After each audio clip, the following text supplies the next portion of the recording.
Olá, pessoal, boa noite. Sejam todos bem-vindos. Vocês estão conseguindo nos ver bem, nos ouvir? Comente aí no chat. Tá dando sim, para ouvir direitinho, para ver direitinho. Ótimo.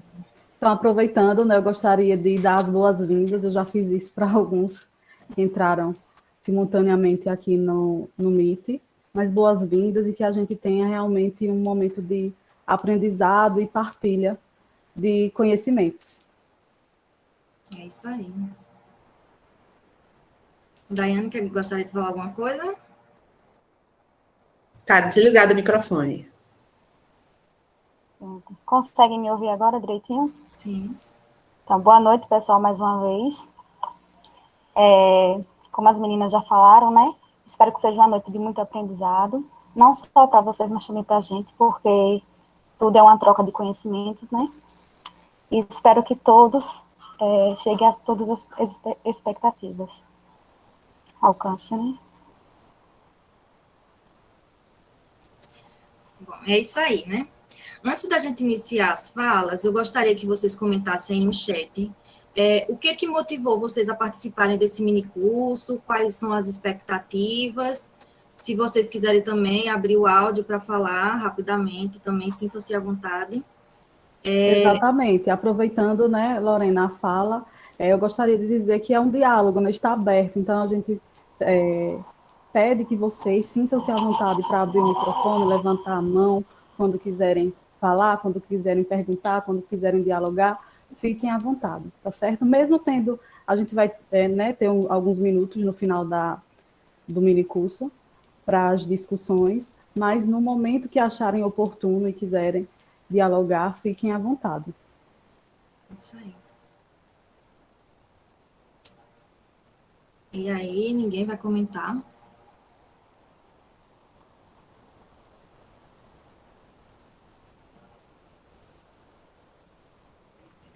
Bom, eu vou falar, né? Eu sou a Liana, sou aluna aqui do curso de Química da UFCA. E eu me inscrevi para esse minicurso porque eu gosto da temática, estou estudando essa temática, né, as questões de literatura para o ensino.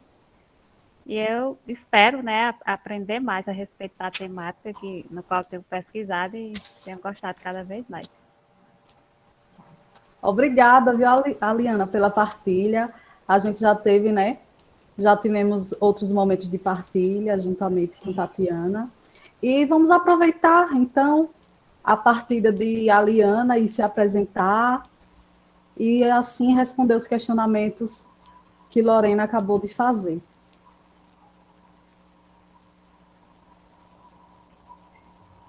Boa noite, pessoal. Me chamo Rosália, sou aluna de Química do Instituto de Formação de Educadores também, assim como a Liana. E eu me interessei pela temática do minicurso, principalmente pela questão da formação da cidadania. Estou pagando uma disciplina com a professora Tatiana e a gente falou algumas questões relacionadas a isso, inclusive a gente tem que elaborar um projeto, né, professora? E aí me chamou um pouco a atenção para me aprofundar mais essas questões com relação a essa formação, né, de cidadãos e cidadãs.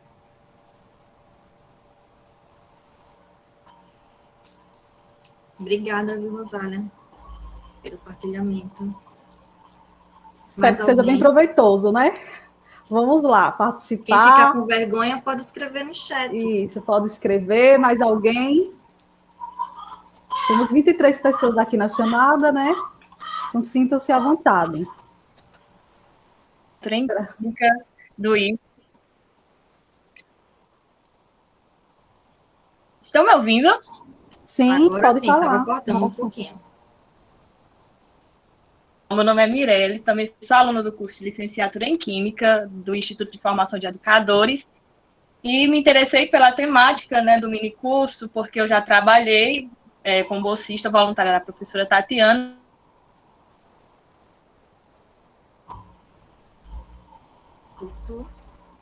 O áudio deu uma cortada. Travada, né?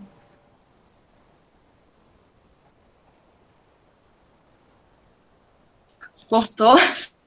Parou aonde, mais ou menos? Tatiana. Pronto, então, porque o meu primeiro contato com essa temática foi através da professora Tatiana, na bolsa de extensão, onde a gente trabalhava com a questão de contos de ficção no ensino de química, né? Aí, por isso, surgiu essa vontade de participar do minicurso, para ter mais um conhecimento em relação a essa temática.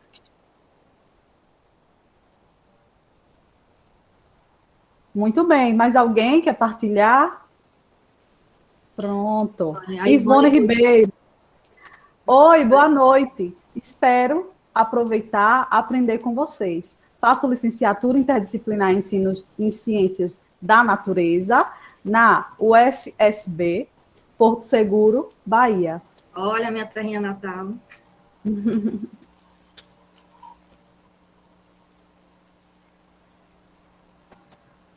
Isso mesmo.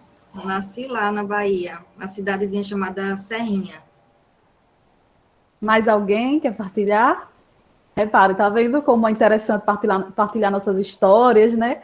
Para a gente se conectar. É interessante que a gente tenha essa conexão, né? Essa sensibilidade, Isso. todas essas questões intimistas. Tainá, vamos dar continuidade, né? Porque está avançando a hora. Isso, e quem quiser continuar respondendo os Vai falando questionários, no chat que a gente isso. vai ouvindo, tá? E lendo. Perto de Feira de Santana, isso mesmo. Então, vamos lá. Vou jogar uma outra perguntinha, né? Eu escrevi aqui um roteiro para que eu não me perca. Então, eu perguntei as expectativas, tal. E agora eu gostaria de perguntar para vocês quem que está aqui presente no curso, que já trabalhou, já pensou em trabalhar com algum instrumento educacional que articulasse a literatura com o ensino de ciências. Eu vi que a Mirelle e a Liana já trabalharam, né? Mais alguém além delas? A Tatiana, lógico, né? Eu tenho certeza que quem não pensou, a partir de hoje vai pensar. Vamos lá, Lorena. Vamos lá. Então, vou dar continuidade aqui.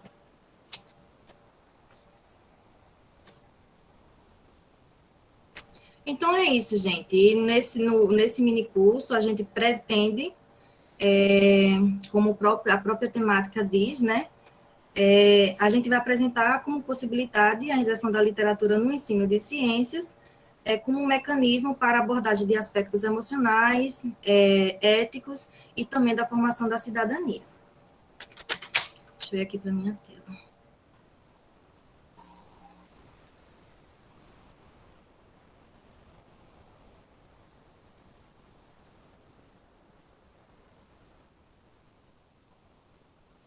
Bom, pessoal, a linguagem ela é a capacidade que nós dispomos para nos comunicar, ou seja, para expressar os nossos pensamentos, as nossas ideias, os nossos sentimentos, as nossas opiniões.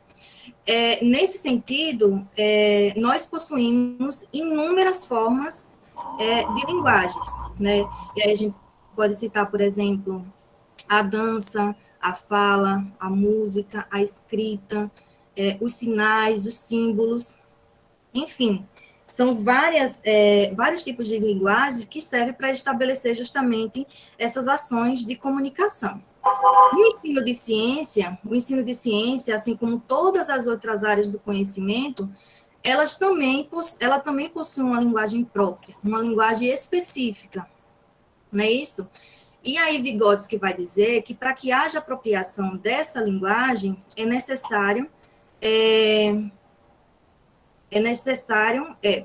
me atrapalhei. A apropriação dos variados tipos de linguagem se dá pelo uso da palavra em diferentes contextos. Essa apropriação, ela vai se dar da seguinte forma. Quando o aluno, ele passa a tecer relações entre os conhecimentos que ele já tem, e que foram adquiridos das experiências vividas do seu cotidiano com as explicações, as explicações científicas. Nesse sentido, acreditamos, né, que a sala de aula ela se torne deva se tornar um espaço para a formação de leitores, ou seja, que esses estudantes aprendam a se posicionar frente a um texto, né?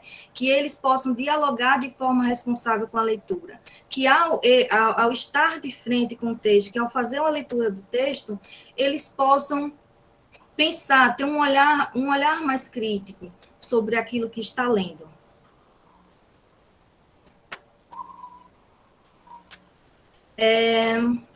Até porque, atualmente, a gente está vivenciando, né, estão vivenciando um período de muita disseminação de fake news e de negacionismo da ciência, e não que não existisse isso antes, mas as pessoas, elas ultimamente recebem as notícias de diferentes meios de comunicações, seja as redes sociais, televisão, rádio, e elas têm essas notícias como verdadeiras, né? E sai replicando essas notícias sem ao menos checar a veracidade das fontes, sem ter um olhar crítico, sem sequer duvidar se aquilo é verdade ou não. Ou seja, se está lá no texto, se foi colocado lá, é verdade, pronto e acabou. E a gente sabe que não é isso, né? Então, nesse contexto, é percebível também a necessidade de se estimular atividades leitoras também no ensino de ciências. No contexto das ciências, não no contexto das ciências, fazendo com que esse estudante ele possa se apropriar da linguagem que é da ciência, mas também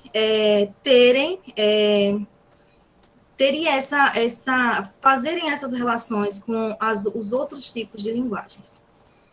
Deixa eu ver aqui. Afinal de contas, né? Afinal de contas, isso. Nesse sentido, aqui. Então, nesse sentido, né, alguns pesquisadores têm pensado, né, nessa linha de pensamento, e têm buscado articular a ciência e a literatura, com a intenção de discutir estratégias, instrumentos educacionais para ensinar ciências, né, por meio dessa articulação. Afinal, a ciência e a literatura, elas possuem um único propósito, né? Elas partem de um mesmo propósito, que é o desejo de compreender a realidade, a vontade de saber, de compreender, de buscar respostas, né? E nenhuma ciência sozinha, ela detém todo o saber. Por isso é importante que essa articulação, né, esse diálogo entre as linguagens.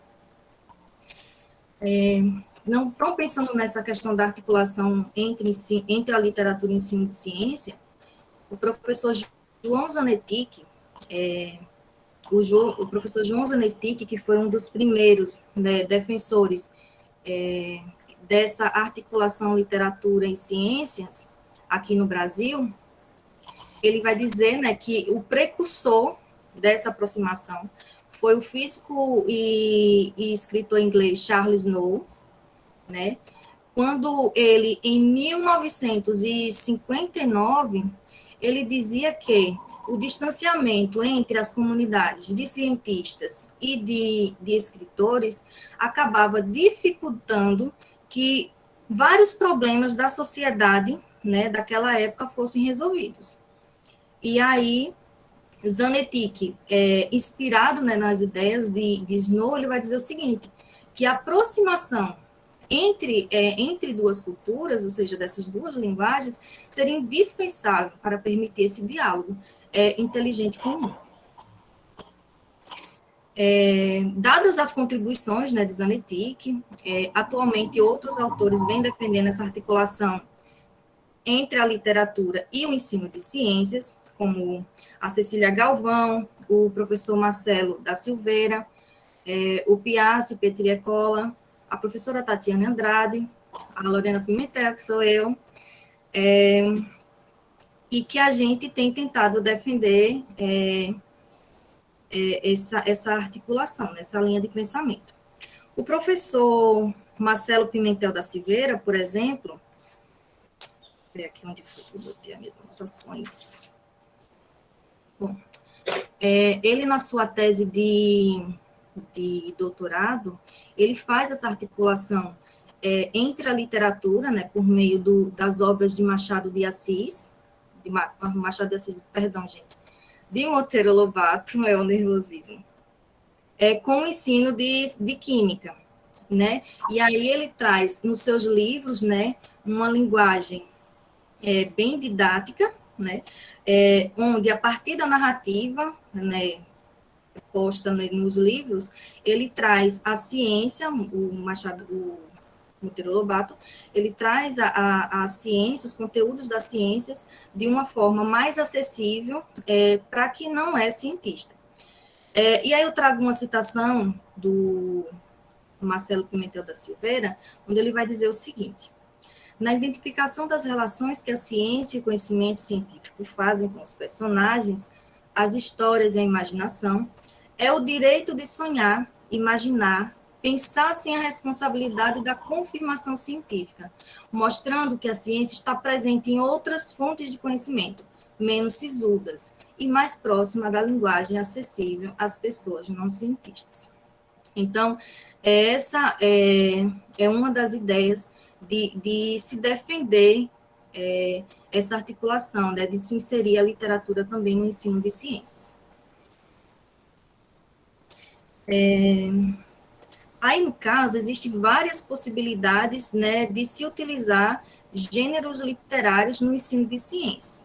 Na literatura, é possível encontrar, né, pesquisadores que defendam e que utilizam, né, o uso de alguns gêneros literários, como, por exemplo, a literatura de cordel, as histórias em quadrinhos, as obras mesmo de Monteiro Lobato, e os contos também.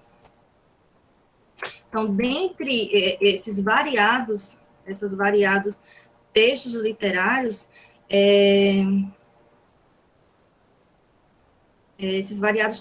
literários, né, optamos pelos contos. Por quê? Porque o conto, ele possui uma narrativa curta, né? Ele pode ser lido num único momento. Geralmente, ele apresenta uma linguagem acessível, né, de fácil interpretação, e também pode propiciar ao aluno uma breve vivência literária. Mas como surgiu esses contos? Então... Lorena, eu queria fazer um comentário, principalmente, né, quando essas características do conto, brevidade, pode voltar, por favor, um slide?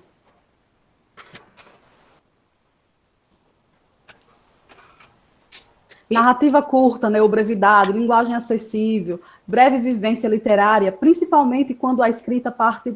Claro que nos contos já existentes também, nós podemos fazer escolhas de contos que tenham essas características, já que a ideia é inserir a literatura, né, em sala de aula, e a gente já... O trabalho de Lorena traz isso, o trabalho de Tatiana também, vários trabalhos que falam da articulação entre literatura e ciência, mostram esses dados, e que a inserção da literatura parte principalmente da ideia de interpretação, né, do aluno interpretar o que está sendo lido, do interpretar o que se leu, interpretar textos, né, de divulgação científica, artigos, mas partindo de uma leitura mais simples, fácil não, mais simples. Então, uma narrativa curta, com a linguagem simples, mas que traga as questões científicas, tecnológicas e sociais de maneira articulada, com certeza tende a promover uma aprendizagem efetiva.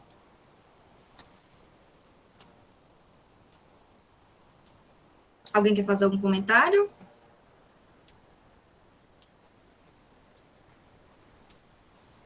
Eu?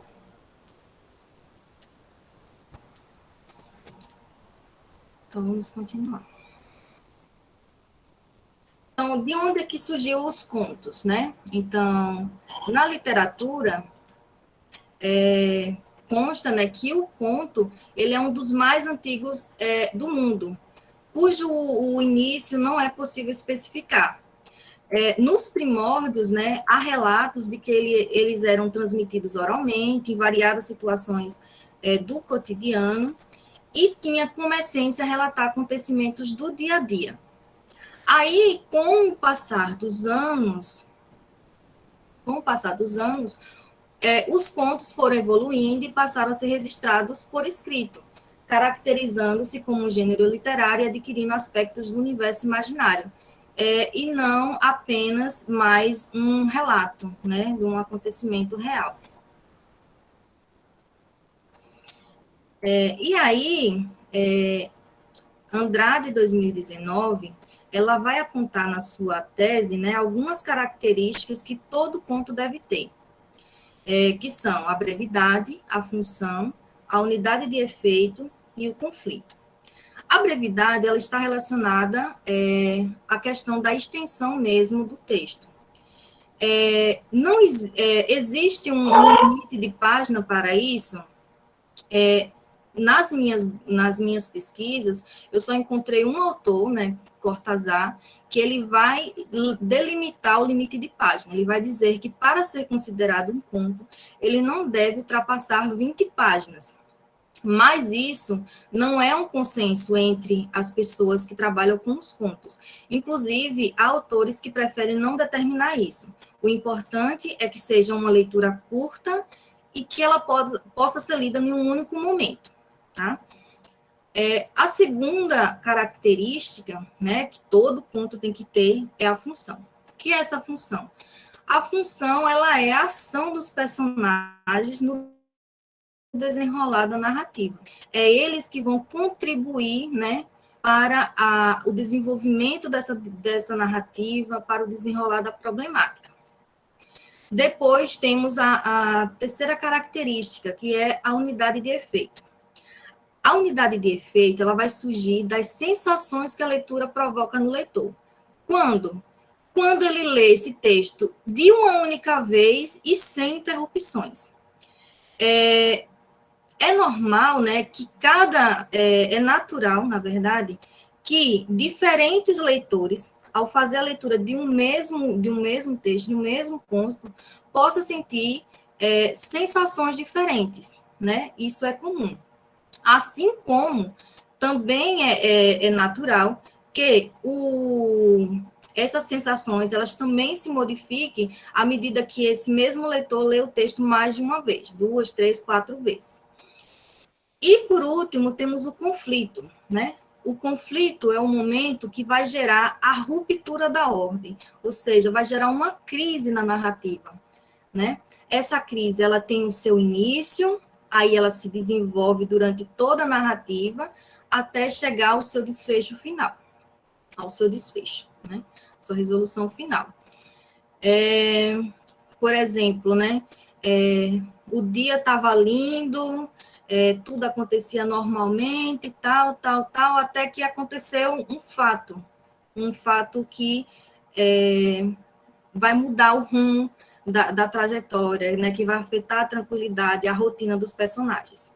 Então, isso é o conflito.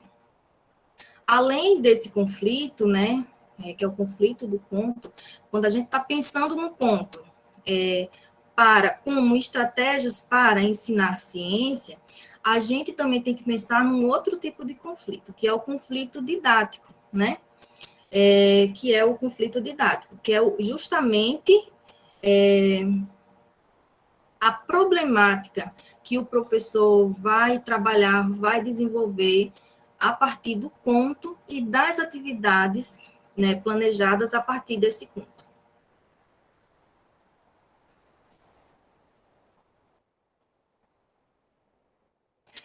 Mas por que, né, trabalhar com esses contos no ensino de ciências? Né? Tem alguns autores, né, alguns pesquisadores que têm defendido a utilização dos contos no ensino de ciências, das ciências, né, tanto na área da física, da química, tá? Um deles é Ramos, 2012, né, ele vai dizer que considera os contos como uma ótima ferramenta a ser trabalhada em sala de aula, oferecendo aos alunos uma breve vivência literária. Andrade, ela considera também que esse gênero literário, ele também dá possibilidade para que o professor explore os conteúdos conceituais. Por quê? Porque justamente é uma leitura breve, né? Trata-se de uma narrativa curta. Então, o professor pode pensar, a partir desse conto, né? Desenvolver atividades que levem esse aluno a uma tomada de decisão, e possa gerar até novos conhecimentos, né? Inclusive, Andrade aponta também que o conto ele pode ser utilizado como um elemento dialógico e problematizador das situações controvérsias retiradas do cotidiano. Ela ainda aponta o seguinte, que o conto, né, ele promove não somente a motivação para a aprendizagem dos conceitos científicos, mas, além disso, pode fomentar a reflexão sobre aspectos da natureza, ou seja, das características envolvidas na produção da ciência, como também nos conflitos e controvérsias característicos da produção científica que corroboram para o entendimento das leis e teorias nela produzidas. E ela ainda acrescenta, né, que, para além do desenvolvimento das habilidades relacionadas ao conhecimento, está também inserida nesse contexto, né, do pensamento crítico, que são aspectos considerados importantes na educação científica para o acesso à cidadania. Quando a gente fala do pensamento crítico, a gente está falando, né, na perspectiva do pensamento crítico que é desenvolvido pelos portugueses, né, inclusive defendido por Tenreiro Vieira e Vieira, né, e Tenreiro Vieira ele vai colocar o seguinte, que a capacidade de resolver problemas com os quais cada indivíduo se defronta no seu cotidiano exige também o uso do pensamento crítico. Então, todas essas afirmações, né, nos levam a acreditar que o conto, ele, como instrumento educacional para ensinar ciência, ele pode ser uma ótima alternativa, tanto para a aprendizagem desses alunos, como também para desenvolver aspectos do pensamento crítico, da criticidade desses alunos. Levando em consideração também, né, que atualmente faz-se cada vez mais necessário pensar em metodologia na perspectiva de se ensinar de modo que os conteúdos apresentados na sala de aula tenham significado para esses alunos e que eles possam também fazer correlações do que está sendo ensinado na sala de aula com os conhecimentos e com o seu contexto social. Bom, aí eu trago para vocês, né, a sinopse do conto que eu desenvolvi durante a minha pesquisa de mestrado, né? Esse conto ele foi pensado num contexto local de um município aqui do Agreste Sergipano, né? Para a gente produzir ele, a gente investigou primeiro o universo temático dessas pessoas, a partir de conversas com a professora, e também procurou saber também dos alunos. E aí, das temáticas que emergiram, né, o que mais se destacou foi a questão dos agrotóxicos.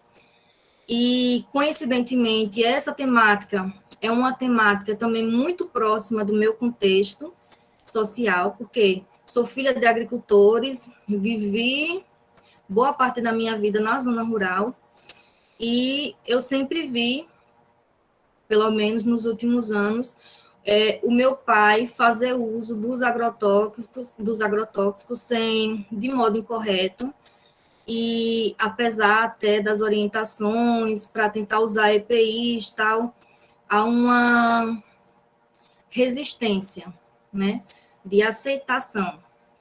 Então, esse foi um tema considerado relevante para os alunos desse contexto local que a gente estava investigando, e também foi uma temática relevante para mim. E aí, basicamente, né, depois que a gente teve o tema, o conto foi elaborado, né, intitulamos como Perigo nas Plantações. Ele vai contar a história, né, de um pequeno grupo de moradores que vivem num povoado fictício chamado Salgadinho. E aí esses moradores vivem uma vida bem rotineira, bem tranquila. E essa calmaria ela vai se romper quando os personagens, né, Josa, Cici e Lore, ficam sabendo do estado de saúde de Léo, que é o vizinho deles. Aí, a partir daí, vai surgir uma sequência de diálogo entre esses personagens, tentando entender o que causou o problema de saúde de seu vizinho. E com a morte de Léo, consequência do uso excessivo de agrotóxicos, os moradores vão continuar fazendo suas atividades normalmente, como se nada tivesse acontecido, porém Josa, que é o pai de Lore, ele vai fazer diferente. Ele vai passar a tomar decisões com base em conhecimentos científicos em sua atividade da roça. Aí, agora, eu trago para vocês uma dinâmica, né, que chamamos de baralho dos contos, né? Temos aí 3 cartas, né? A carta do conflito, a carta da função e a carta da unidade de efeito. A seguir, eu vou mostrar para vocês alguns recortes, tá? E aí, eu gostaria que vocês lessem e fizessem relação, né? Entre os recortes, associasse o recorte às cartas, tá? Por exemplo, para qual os recortes, ou qual o recorte se associa, está relacionado à carta conflito, né? Qual recorte está, ou quais recortes está associado à carta função e quais ou qual está associado à carta unidade de efeito. Aí vocês têm 2 opções, ou vocês comentam no chat, né? Ou pode abrir o áudio e conversar com a gente. Eu acho até interessante, já que temos a opção aqui de levantar a mão, né, para não gerar, né, confusão aí, tumulto, que eu sei que vai ter muito, que muita gente vai querer falar. Aí é interessante que dialoguemos, né? Então fiquem à vontade. Vamos lá, Lorena. Baralho dos contos. Do conto, né? Isso. Então, vou apresentar para vocês aqui os recortes. Então, tá aí. São 4 recortes, e aí eu quero que vocês associem. Temos a carta conflito, a carta função e a carta unidade de efeito. Se tiverem dúvida com relação a essas cartas, vocês podem também perguntar, caso não tenham entendido. Ou as cartas, né? Já que Ou temos as 3 cartas. classificações e 4 cartas. E pode também ter uma carta que, quem sabe, não se enquadre em nenhuma daquelas classificações. Então, fiquem à vontade para abrir a câmera aí, se quiser, abrir o microfone, levantar a mão e falar. Lorena, aqui não está aparecendo mais a visualização. Tá? Agora? Pronto, agora sim.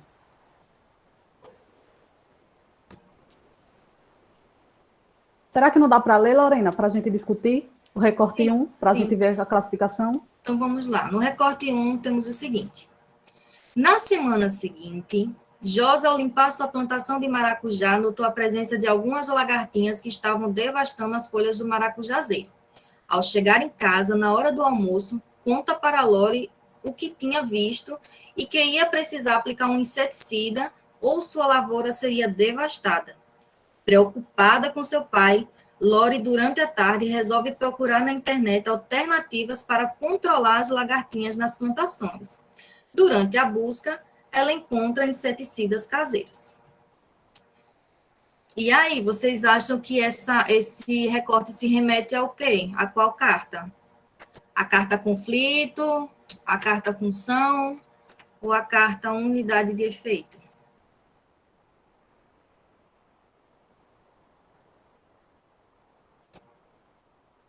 Saiu aqui novamente, viu?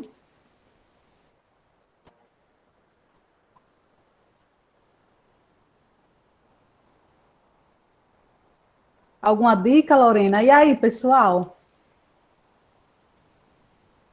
Estão analisando. Vamos aguardar, né? Se alguém quiser falar e quiser que Lorena volte lá as características de cada uma dessas, né? Volte as características do conto, né? Podem ficar à vontade, viu?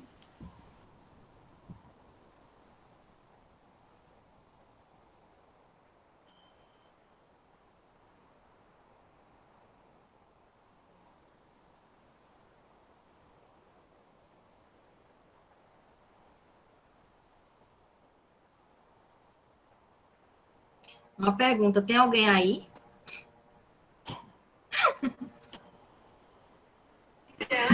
Com certeza. O problema é abrir a boca e falar bobagem. Não, mas a gente está aqui para conversar. Não existe falar bobagem. Nada, né? Vamos Não lá existe discutir isso. para aprender, né? Ó, o pessoal está colocando no chat, Lorena. Tainá, você dá uma olhadinha aí, porque se eu sair aqui, vocês ficam sem visualizar.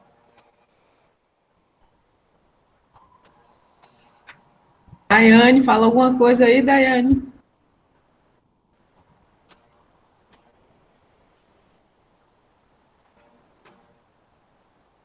Eu achei que seria a pessoa mais tímida daqui hoje. Lorena, Oi.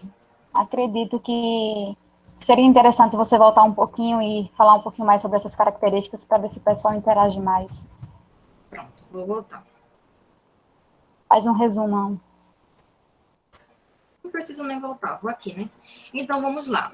A carta conflito, ela diz respeito, né, à característica conflito, e ela é a parte da narrativa que vai gerar a ruptura, vai gerar uma crise no conto, na narrativa, né? Gera uma crise, essa crise ela tem um início, meio, né, que é o desenvolvimento e o desfecho.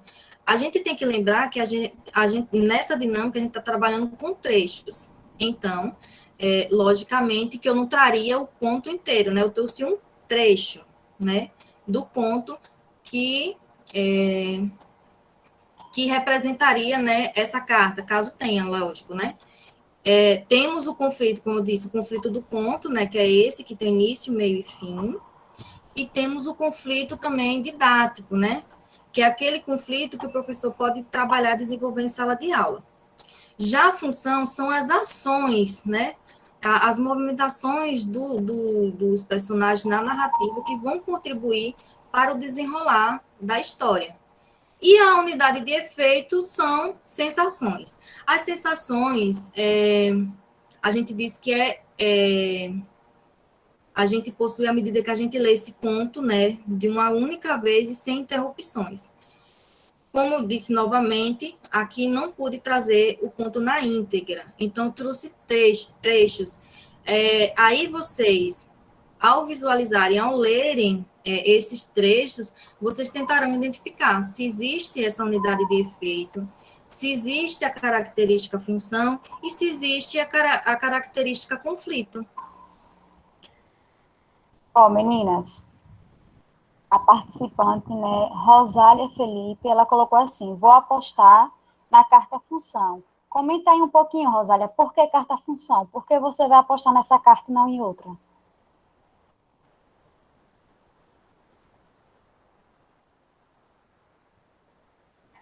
Gente, eu acho que, assim, eu vou mais na perspectiva de que Lori, ela é Lori, né? Lori, né? Em português, né? Que ela vai procurar alternativas, né? Para mudar o cenário. Eu acho que ela vai realizar uma função, não sei se eu entendi direito, enfim. Desculpem aí se eu meio que fugi do propósito, mas eu acho que é isso. Mais alguém concorda com ela ou discorda?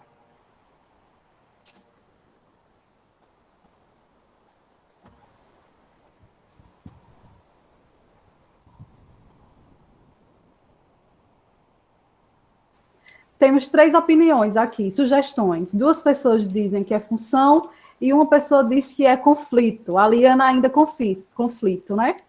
Uhum. Quem quiser se defender, fique à vontade. Está em tempo.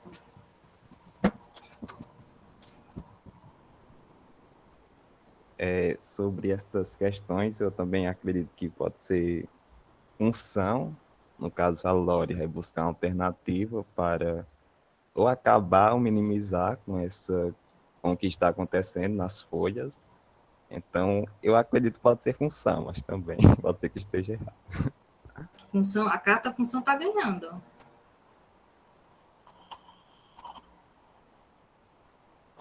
Mais alguém quer dar um palpite? A participante, a Liana, não foi isso que colocou conflito? Se eu não me engano, foi ela, né? Porque já sumiu aqui do chat para mim.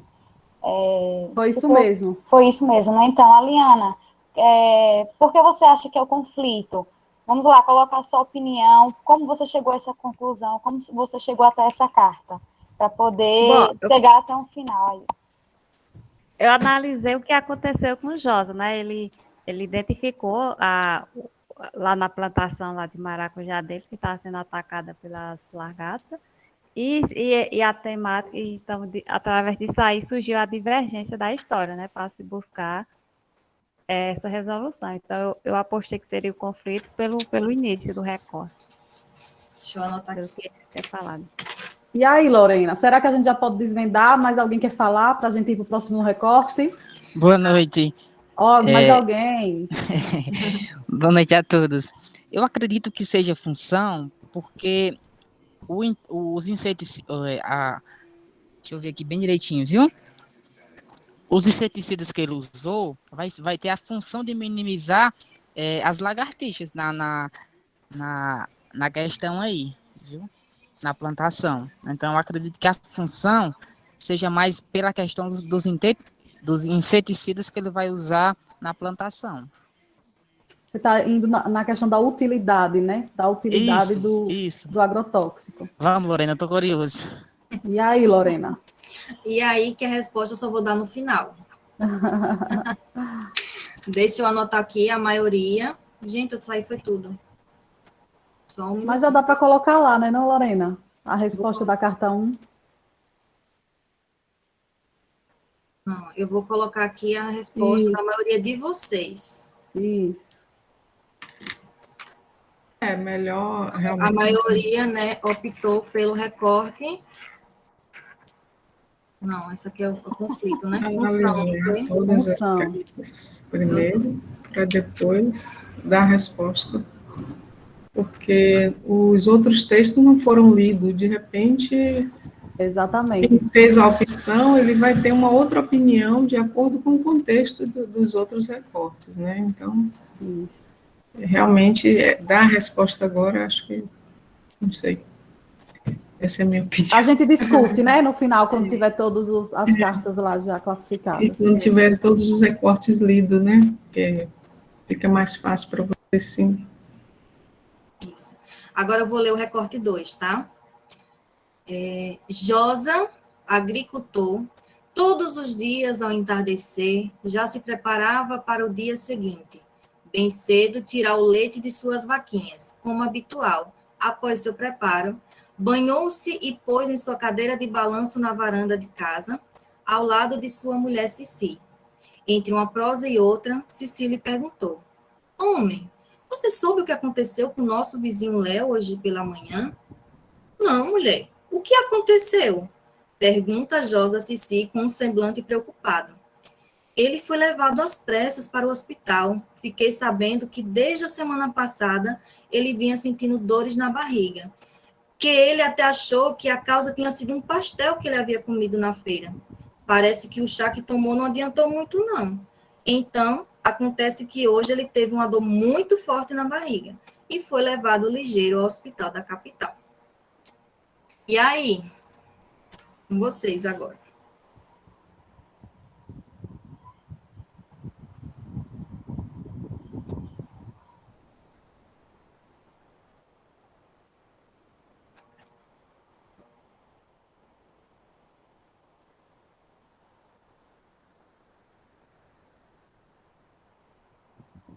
Lorena, o pessoal está apostando agora na unidade de efeito. Unidade de efeito. 2 pessoas colocaram, Ivone e Aliana. Unidade de efeito.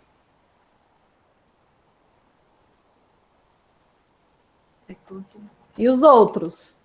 Alguma sugestão? Alguma aposta? Né? Já que é baralho, vamos às apostas. E aí, pessoal?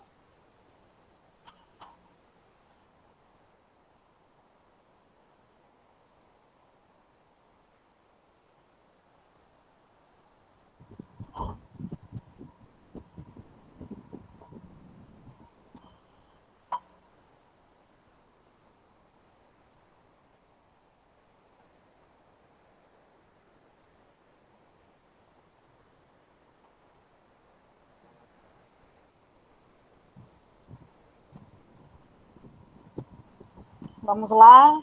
Rosália, que tinha comentado no primeiro. Precisam que volte? Pode ser mais de uma? Pode sim, é uma aposta. Pode e a gente discute, para entrar em um consenso. Vamos lá?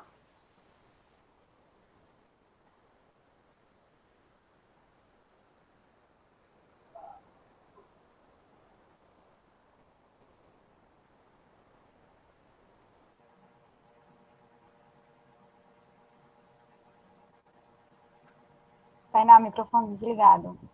Rosália ficou com função e unidade de efeito. Unidade de efeito está ganhando. E aí? Querem que voltem lá as características? Sim. Volte as características, Lorena, por favor. Vamos lá. Eu vou explicar, né? A função, ela diz respeito às ações dos personagens, né? É o desenvolvimento, né? As atitudes desses personagens que vai contribuir para o desenvolvimento da narrativa, né? Existe só uma função?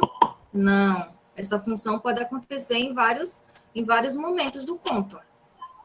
Entendeu? Já o conflito, ele tem o seu início, né? Ele parte, a narrativa, ela parte de uma tranquilidade, e essa tranquilidade, em um determinado momento, vai se romper, né? Então, ali se inicia um conflito. E esse conflito, ele tem um desenvolvimento e vai até o seu desfecho final. Já a unidade de efeito são as sensações que a leitura provoca no leitor. Existe só uma sensação, um único recorte? Também não, né? Isso vai depender de leitor para leitor, né? E da quantidade de vezes que você faz essa leitura também.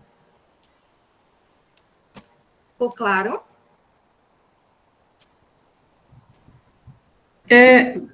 Sem querer ser...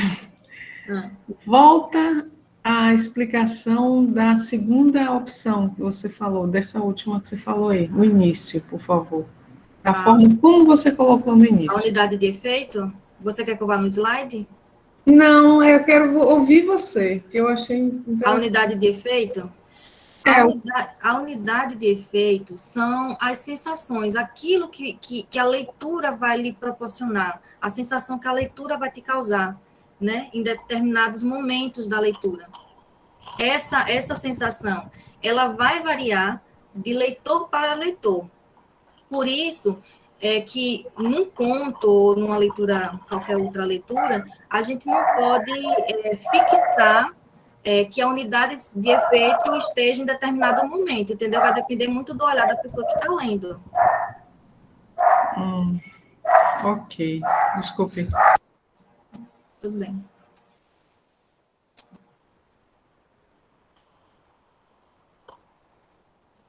Vamos pela maioria novamente, para colocar lá na carta, para a gente ir para o recorte 3. Foi? Aí eu acho que vai voltar tudo de novo, mas eu vou tentar aqui, tá? Eu não consigo escrever. Não foi. Tá bom. Então, unidade de efeito, né? Deu o recorte 2.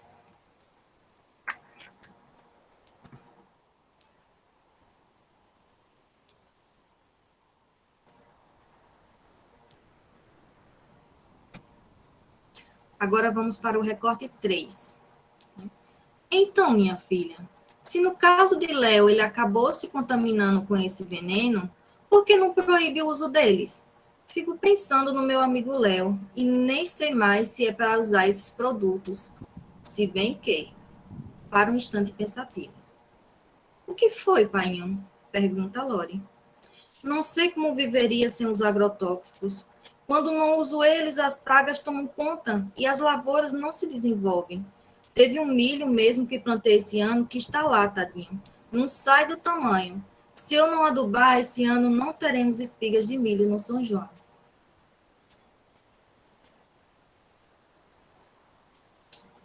E aí?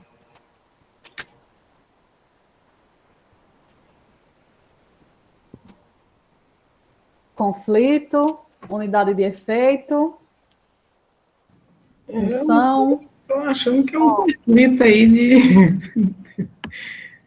Parece um conflito e está em conflito com o que ele decidir em relação, né, à situação que ele está vivenciando aí. Olha, apareceu também. Duas pessoas já colocaram conflito, viu? Apareceu José Dilson Gonçalves, conflito. Ficou. Se não for essa pronúncia, por favor, se pronuncie. Isso mesmo, Colocou é isso mesmo. conflito e função.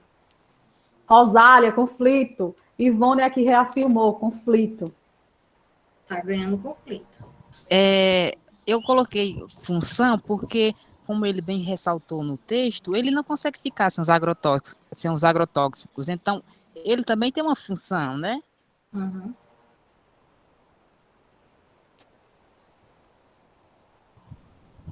Ainda está continuando na linha da funcionalidade, né, da utilidade. Lorena, relembre. Você pode relembrar, se você quiser, o que é realmente a característica função.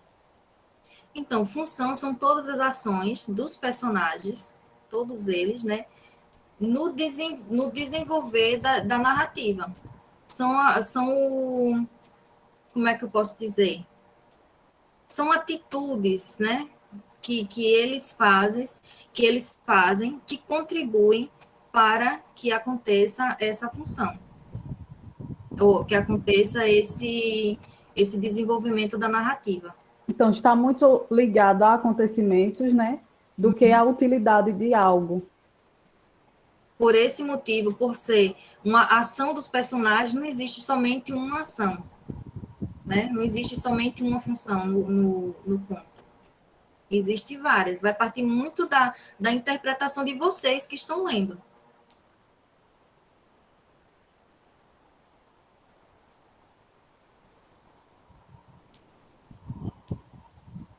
E aí, fecha.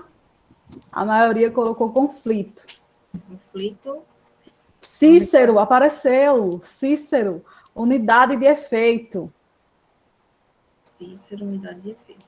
Isso. Então, tivemos nesse conflito, recorte 3, conflito, função e unidade de efeito. Unidade Mas de efeito. Quem apareceu mais foi conflito. Conflito, isso. Olha lá, Ivone colocou, acho que preciso voltar a ler contos. Precisa sim, Ivone. Vamos lá.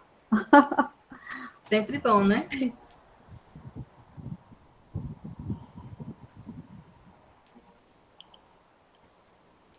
Vamos ao recorte 4, Lorena?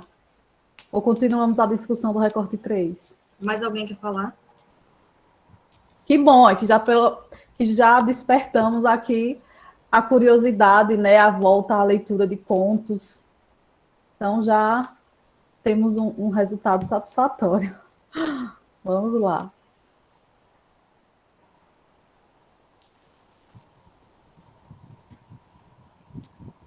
Ninguém mais quer falar?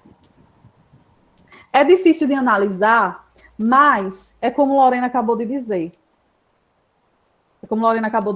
Tudo vai da interpretação de quem está lendo e da intencionalidade de quem escreve, né? Isso. Porque a gente tem uma intencionalidade, né? Teve entrevistas tanto com os alunos quanto com o professor da turma sobre qual temática poderia ser abordada, né? Tivemos uma entrevista que foi um filtro sobre as temáticas que poderiam ser abordadas no conto.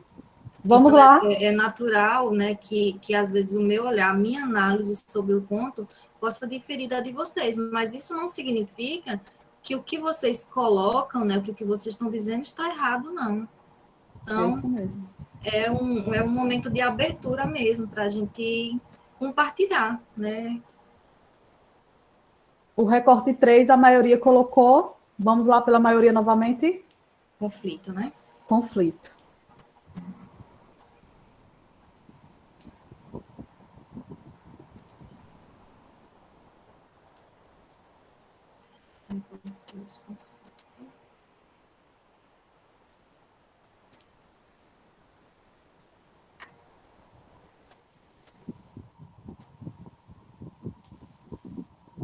Tá dando errado, deixa eu ver isso aqui.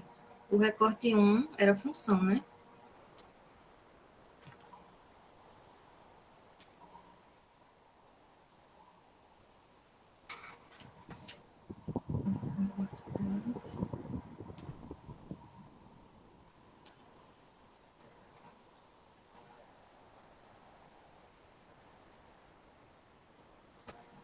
Foi isso mesmo, não foi, Lorena? Barnum 2011 que você utilizou no trabalho. Oi? Tivemos uma pergunta aqui. Como está relacionada agora aos contos, vocês utilizaram o método de análise de Bardan 2011 nos resultados do trabalho? Rívio Fabrício fez essa pergunta. Eu utilizei análise de conteúdo. Exatamente. Bardan. Eu segui uma outra perspectiva, um pouquinho diferente dos contos, mas também foi análise de conteúdo. Na verdade, eu usei também Coutinho, né? Mas Coutinho se baseia em Bardan para fazer essa análise de conteúdo. Vamos ao recorte 4? Vamos ao último recorte, né? Fizeram os exames e os doutores falaram que ele pode estar doente por conta dos venenos que usava nas lavouras.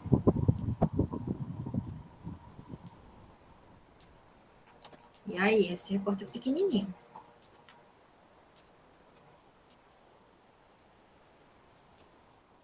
Eu acho que pode ser função. No caso, para que acontecesse esse cenário, esse contexto, partiu da ação da personagem de utilizar o veneno nas lavouras. Então, acho que possa ser função.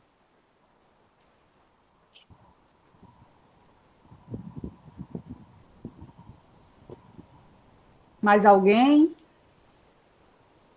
Obrigada, Cícero. Rosália, Liana, que comentaram nas outras cartas. Quem não Ivone comentou ainda Ribeiro. também, né? Isso. Quem não comentou ainda também, fique à vontade. Camila, Cícero Lopes, Daniel, Débora.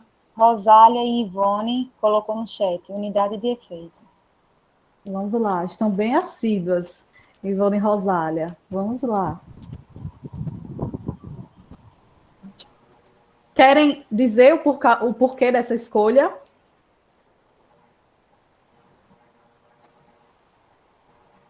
Cícero Lopes, unidade de efeito, né? Efeito, unidade de efeito. Por que, Cícero? Eu preciso de um certificado para merecer. Ai, Ivone, engraçado, amei. Querem debater? Ivone disse que é efeito, né? Unidade de efeito. Cícero também. Por que os dois acham que é unidade de efeito? Rosália também acha que é unidade de efeito.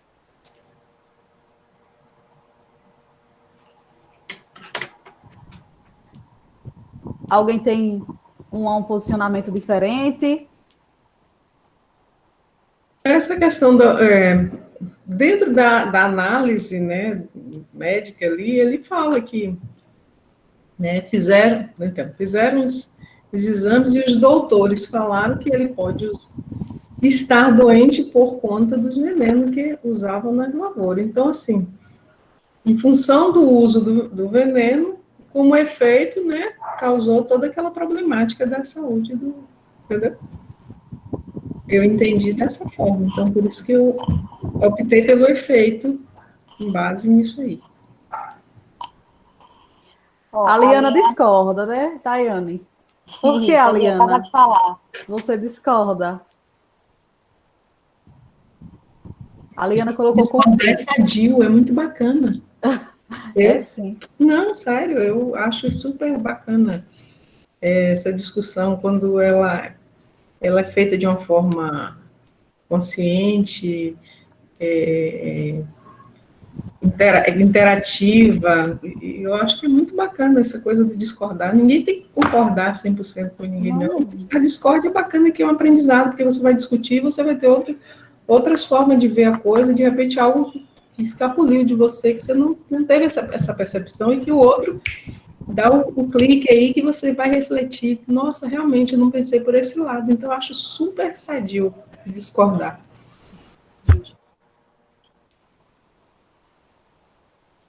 A Liana quer expor, porque você acha que é conflito. Eu acho que é porque é aquela situação, né, que vai fazer a história girar em torno, a temática a ser discutida, no caso, né? Porque veja só que no anterior falava-se que ele ficou doente, mas não sabia, suspeitava que era o pastel que tinha comido. Aí já vem a situação também de que ele utilizava agrotóxicos sem usar equipamento de proteção.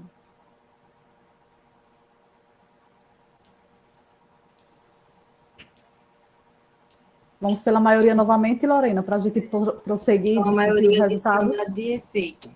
E Isso. vamos correr, né? Porque o tempo está passando muito rápido. Vamos lá, Lorena, agora você já pode resultados. dar as respostas. Recorte 2 e recorte 4. Então, ficou assim, né, gente? Vocês, por maioria, né, disseram que o recorte 3, né, está presente o conflito, no recorte 1, a função, e no recorte 2 e 4, vocês conseguiram perceber a unidade de efeito. Agora, eu vou apresentar o meu ponto de vista para vocês.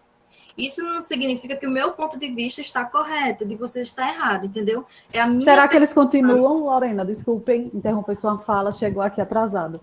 Então, será que eles continuam com essa aposta, né? Que o recorte 3 é conflito, que o recorte 1 é função, que os recortes 2 e 4 são unidades de efeito, continuam com essa aposta, querem mudar, alguém discorda?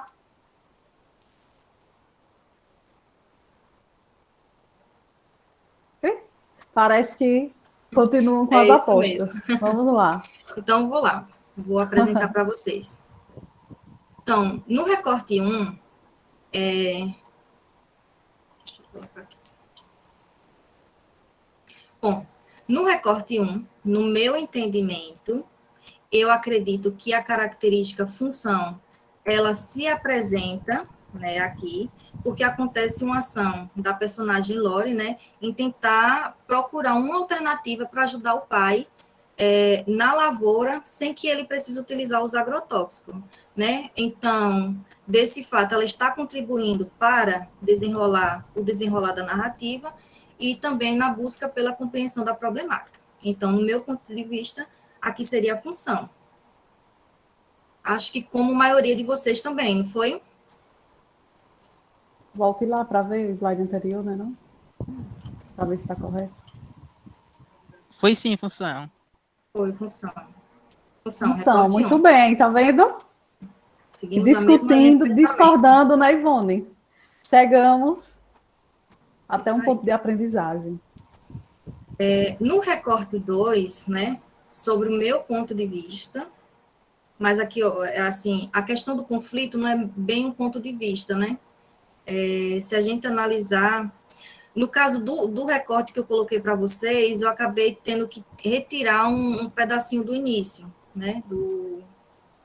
É um recorte, né? Não é foi um recorte.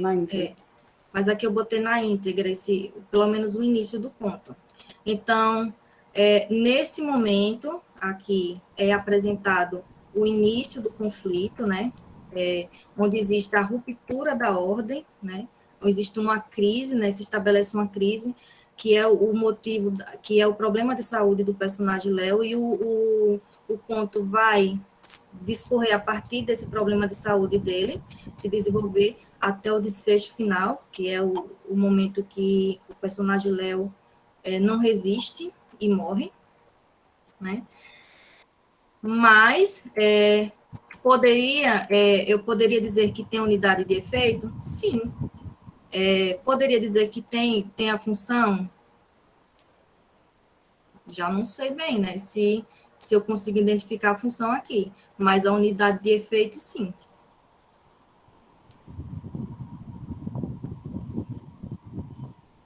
Então, vamos lá, deixa eu voltar. Ficou meio atrapalhado, né? Bom, conflito, né? A maioria de vocês optaram pelo recorte 3, né? O recorte 2, vocês apostaram mais na unidade de efeito, não foi isso? Foi. Agora vamos para o recorte 3, que vocês disseram que é o conflito, né? A maioria. Vamos ver aqui a minha percepção. Mas o recorte 2 ficou sendo o quê? Ele é o conflito, né? O conflito do conto. É o início do conflito do conto. É aí que vai gerar. Olha, estava tudo calmo para os personagens estavam vivendo aquela vida rotineira, aquela vida de sempre, tudo acontecia normal, até que aconteceu, que surgiu essa notícia, né? E isso acabou abalando a rotina de todos os personagens da comunidade, todos os moradores. Então, por esse motivo, é que acredito que nesse momento o conflito aparece. O conflito do conto.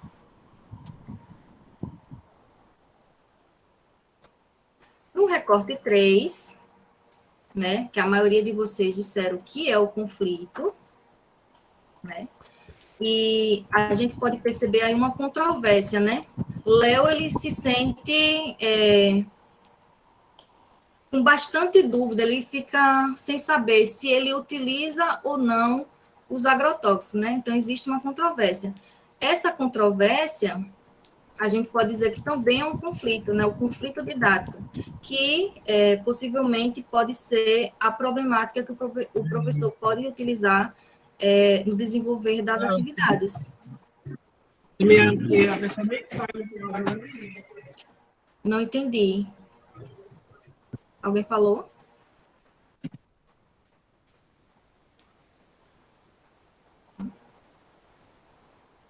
E, por fim, a unidade de efeito, eu trouxe o recorte 4, né, que, na minha percepção, eu vejo a unidade de efeito, né? Nesse trecho aí, ele pode gerar uma sensação de medo, né, e tristeza, principalmente para os leitores, né, do contexto local que esse conto foi pensado, porque eles vivem isso no seu dia a dia. Trouxe um outro recorte que não estava lá, né, mas só para exemplificar mesmo. Nesse recorte 6, mostra, né, um momento em que é narrado que Léo morre por conta dos efeitos dos agrotóxicos, né? Então, nessa passagem aí, pode gerar, né, uma sensação no leitor, né, de lembrança, caso ele conheça algum caso, né, tenha vivenciado algum caso de pessoas que passaram pela mesma situação, que acabaram morrendo por conta dos agrotóxicos, medo, né, porque de serem envenenados, já que onde eles moram se utiliza muito disso, né, tristeza também, e uma certa angústia. E no recorte 5, né, a defesa que mais ouvimos é a relação à economia do dinheiro, porque o uso desses produtos sai bem mais barato do que colocar trabalhadores para cuidar na roça. Então, nesse trecho, pode gerar, né, uma sensação de revolta, né, de saber que o dinheiro, às vezes, está acima do que a vida das pessoas. Então, gente, né, professora, eu ia dizer. Então, pessoal. Pode falar, Ivone. Bem rapidinho. É porque eu precisei só fechar a porta aqui.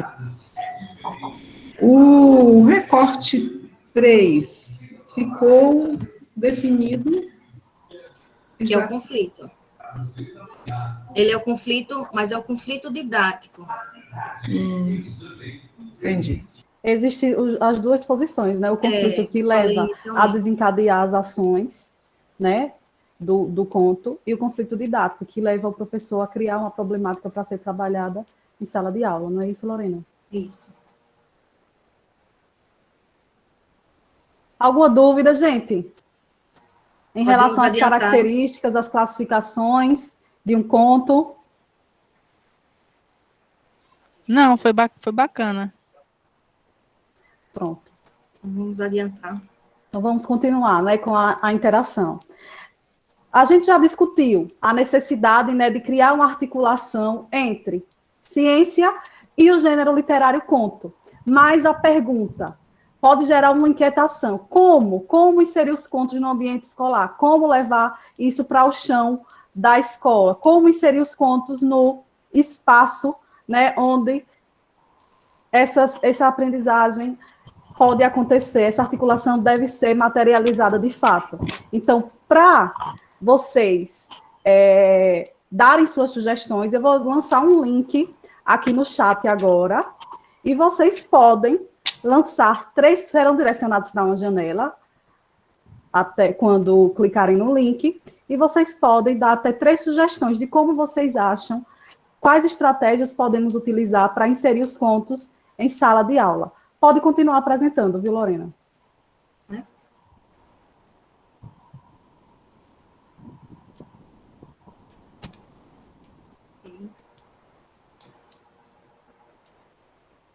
E aí, pessoal?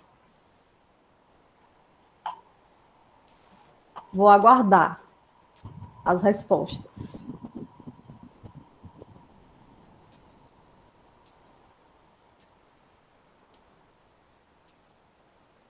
Até 3 palavras-chave. Está dando certo aí? O link. Cliquem no link e vocês podem fazer as suas sugestões. 3 palavrinhas-chave.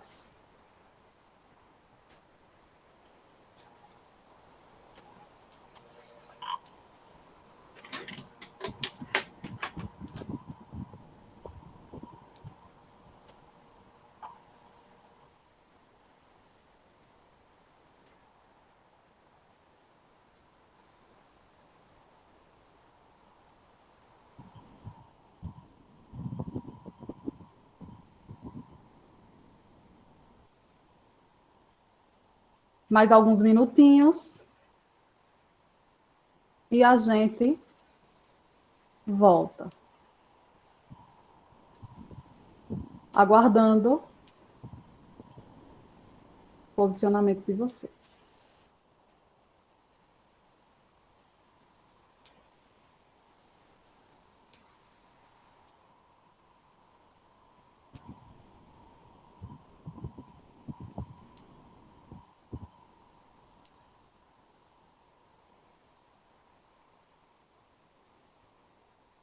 Mais alguém? Será que já podemos voltar? Acredito que seja legal voltar até por conta do tempo. Não, está aumentando aqui, o pessoal está respondendo.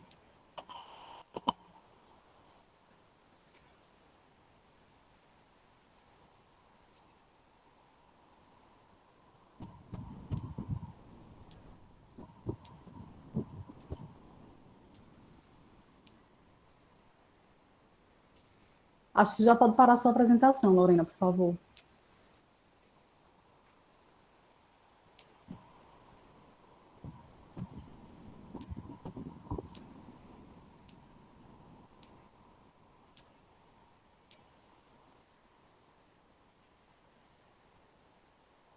Então, vamos ver quais foram as sugestões que mais apareceram aqui no nosso... Ui, apertei aqui no lugar errado.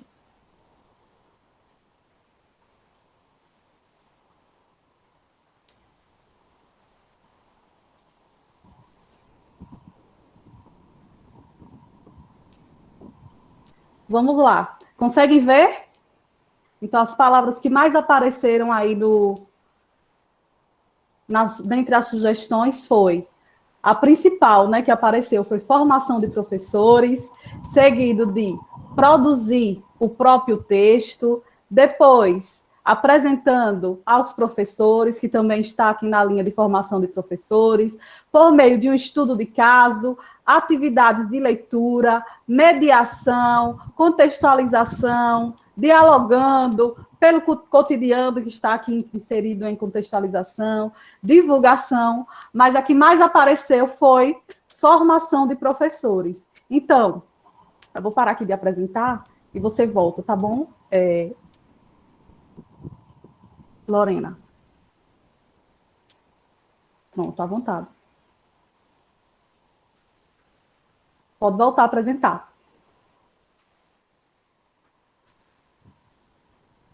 Então, a palavra que mais apareceu, né, no nosso mural de palavras foi formação de professores. Então, como inserir os contos no ambiente escolar?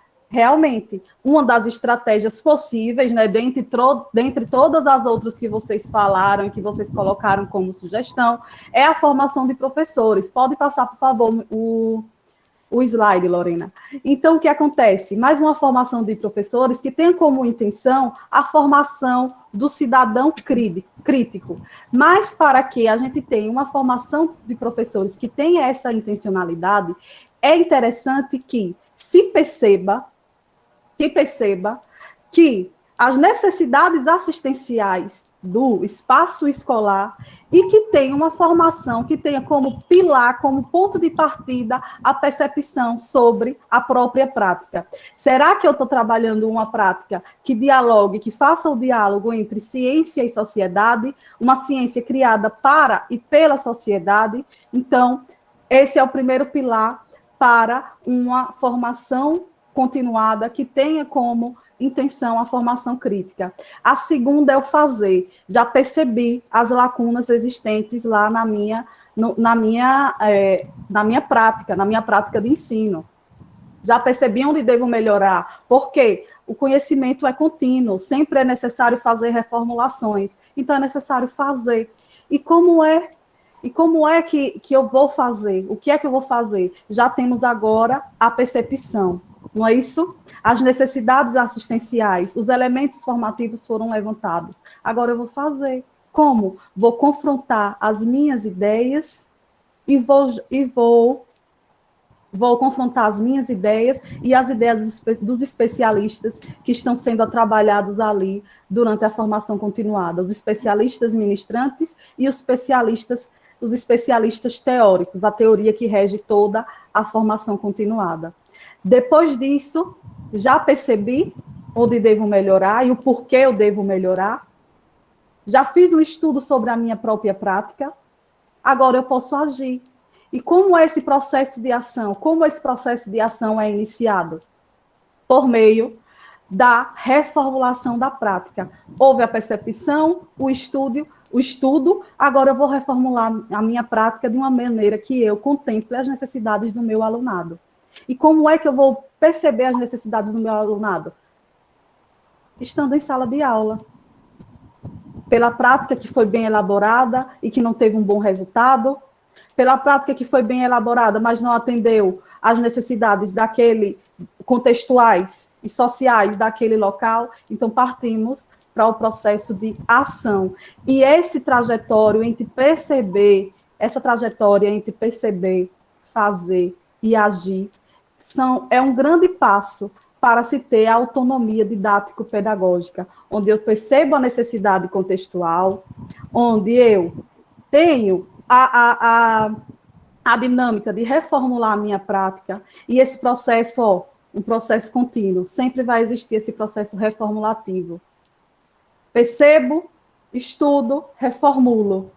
Novamente, percebo, estudo e reformulo. Então, é um processo contínuo, o processo de aprendizado é contínuo e deve ser reformulado a todo momento, principalmente na educação básica, em que todos os anos, né, todos os semestres, nós temos um público diferenciado. Tá certo?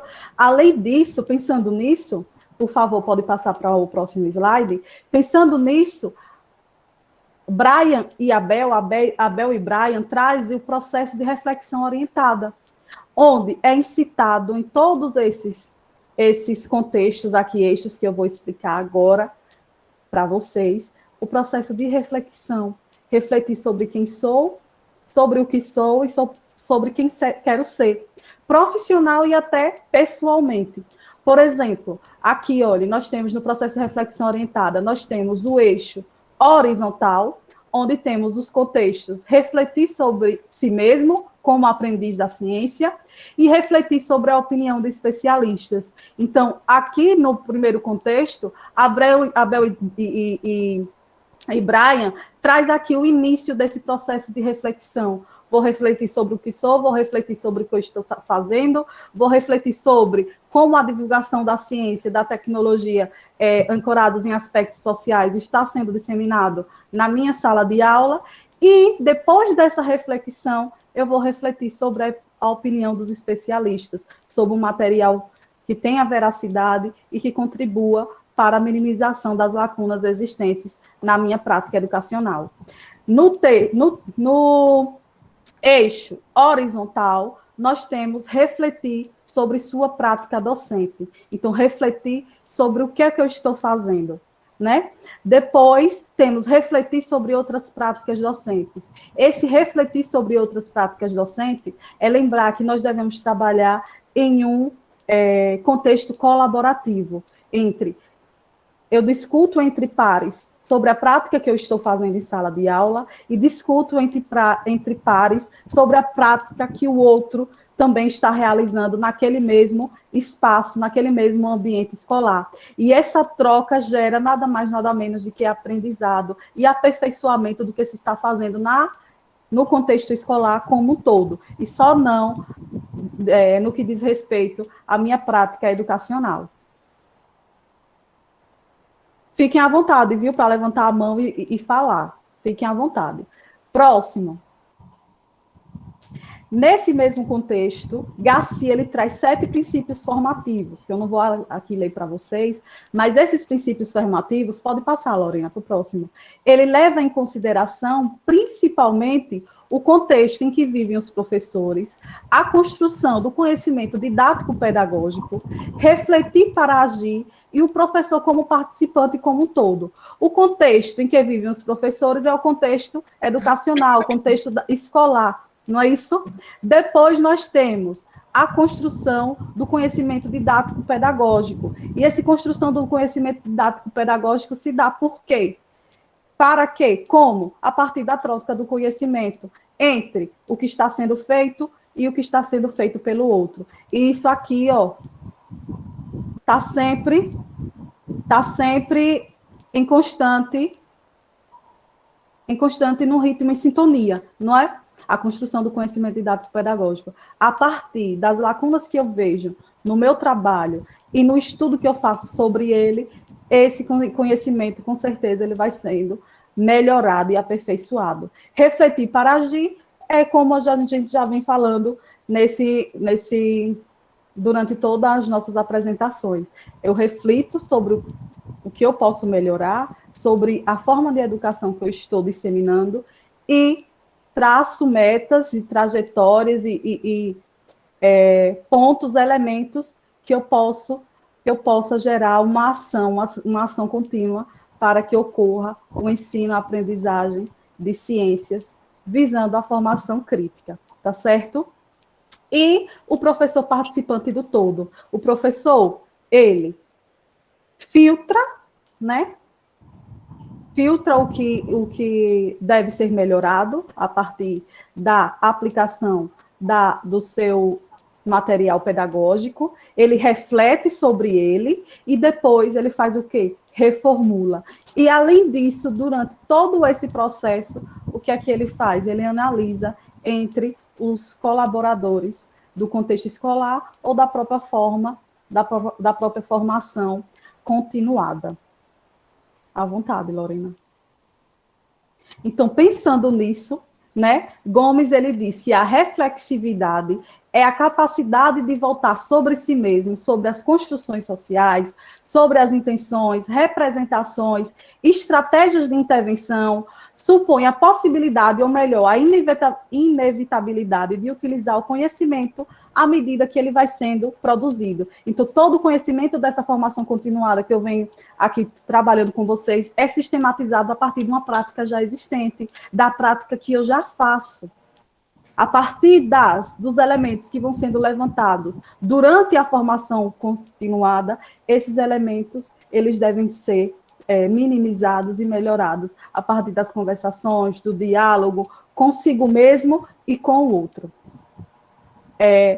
Da mesma maneira, Placo, ele diz que deve-se gerar dúvidas à medida que a formação vai acontecendo, que você vai organizando, sistematizando sua prática com base em conhecimentos sociocientíficos, vão gerando dúvidas, vão gerando dúvidas nas certezas que vocês tinham antes, vai gerar rupturas de pensamento na ação, nas contradições que vão gerar sobre a sua própria prática e sobre a prática do outro, e aquele debate, esse movimento é que vai gerar conhecimento, vai gerar consciência e vai gerar aprendizado, para que a gente realmente tenha uma formação continuada que valorize o que se realmente precisa no contexto escolar. Lorena já falou mais cedo que há uma necessidade muito grande de implementação da literatura no ensino de ciências ou verificar até a necessidade de outras práticas que sejam necessárias ali no ambiente e que está sendo implementada a formação e no ambiente que eu, enquanto professor, faço parte. Alguma dúvida, pessoal?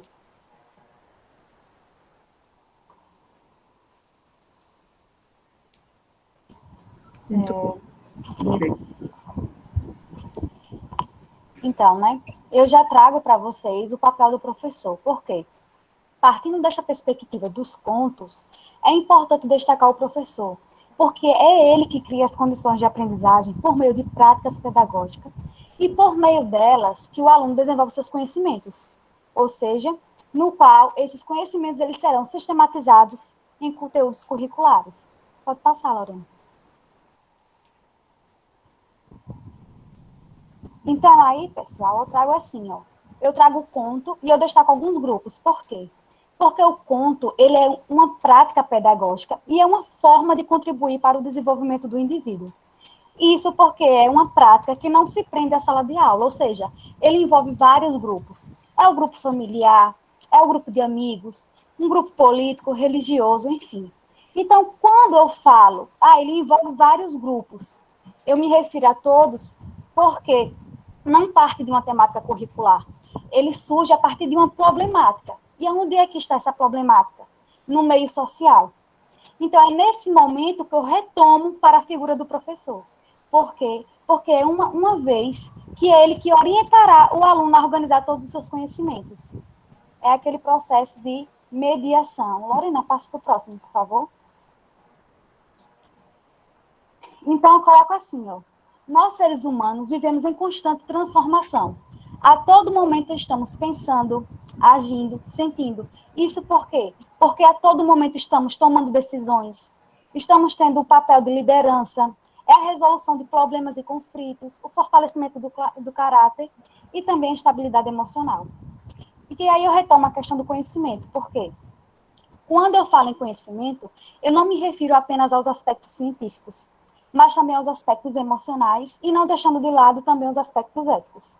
Por quê? Porque visto que o ser humano ele não é um ser vazio, ou seja, nós não somos vazios, todos nós trazemos conosco algum tipo de informação, algum tipo de conhecimento. E de onde é que extraímos esse conhecimento? Do nosso meio social. De qual grupo? De vários grupos. Então, é um conhecimento que ele não está preso apenas ao conhecimento da sala de aula, aquele conhecimento científico. Então, quando eu digo que ele não é um ser vazio e ele traz para o contexto educacional conhecimentos adquiridos dos grupos que os mesmos participam. Então, novamente, aí eu destaco o quê? A importância do professor. Por quê? Porque é o professor que vai mediar essa situação. Aí vocês podem perguntar, que situação, Daiane? A situação do conhecimento que o aluno traz do seu meio social, a sua vivência, seus aspectos emocionais, seus aspectos éticos, para o contexto da sala de aula. Lorena, pode passar. Pessoal, se não entender algo, por favor, levante a mãozinha, porque eu estou correndo um pouquinho por conta do tempo. Então, aí eu trago um slide que eu coloco assim, ó, organização de atividades, procedimentos e métodos. Por que eu trago esse slide? Porque quando o professor organiza as atividades, ele pensa em procedimentos e métodos. Não é uma atividade qualquer, não é algo vazio. E aí o que acontece? Essas atividades, elas devem contribuir na compreensão de mundo e ser capazes de envolver e motivar os educandos. Ou seja, se os educandos eles não se envolvem, ele não se sente motivado a participar, não se sente motivado naquela atividade, naquela dinâmica, eu pergunto a vocês, será que terá uma aprendizagem significativa?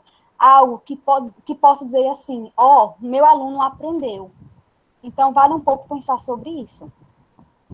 Então, pessoal, coloca assim, essas organizações de atividades, elas devem contribuir na compreensão de mundo e ser capaz de envolver e motivar os educandos para uma melhor compreensão e entendimento dos conteúdos.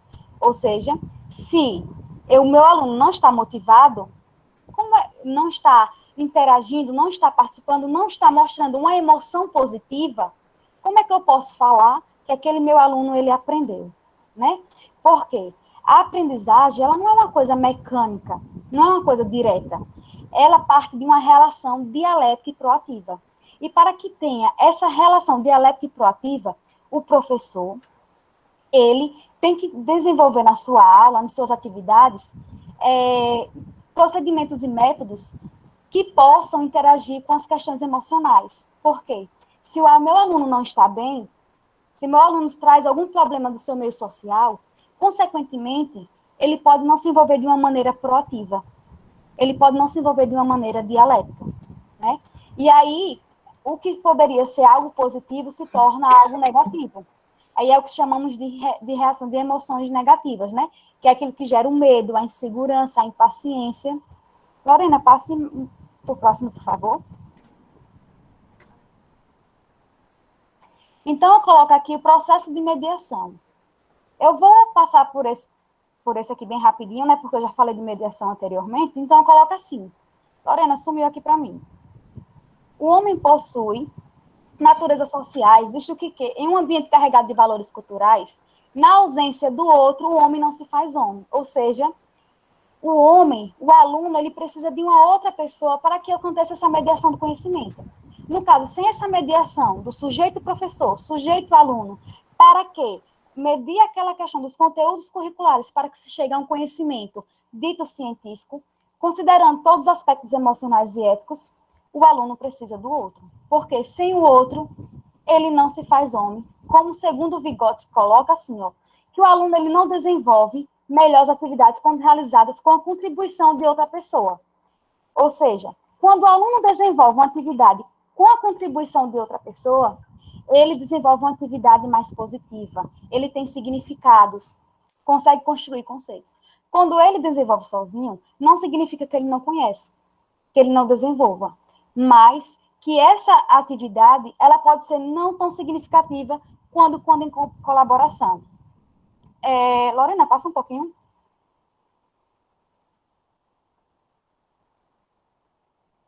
Então, pegando o guincho, né, das meninas, falando sobre a linguagem, pessoal, ela tem um papel fundamental de organização da atividade prática e das funções psicológicas humanas. Então, para Vygotsky, a linguagem serve de elemento que vai influenciar a organização do pensamento. Então, a linguagem ela é de importância, dimensão social, porque ela é responsável por fornecer instrumentos e símbolos que medeiam